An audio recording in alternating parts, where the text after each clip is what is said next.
Hi friends, hello నమస్తే. మళ్ళీ వచ్చేసాను మీ లవ్ గురు గిరి. వినాయక చవితి అందరూ బాగా జరుపుకున్నారా?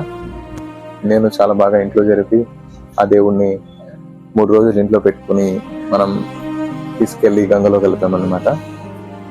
ఈ గంగలో కలిపే గురించే ఈరోజు వీడియో. చాలా మంది పెద్ద పెద్ద వినాయకుని పెట్టేవాళ్ళు, చిన్న వినాయకుని పెట్టేవాళ్ళు వినాయకుడిని తెచ్చుకునేటప్పుడు కానీ ఆ పందిట్లో పెట్టేటప్పుడు కానీ ఎంత హంగామా చేస్తారు, ఎంత అంగరంగ వైభవంగా ఆయన్ని పెట్టి పూజ చేస్తాము. దేవుణ్ణి గంగలో కలిపేటప్పుడు ఖచ్చితంగా ఒక్క క్రెయిన్ యూజ్ చేయండి. ప్రతి ఒక్కరు ఎంతెంతో డబ్బులు ఖర్చు పెడతారు, బ్యాండ్ సెట్కి ఎంత ఖర్చు పెడతారు, డీజేలకి ఎంత ఖర్చు పెడతారు. ఒక్కసారి ఆలోచించండి ఫ్రెండ్స్. ఆ స్వామిని మనం పంపించేటప్పుడు ఎలా పంపించాలి? ప్లీజ్ ఈ వీడియో అందరికీ షేర్ చేయండి.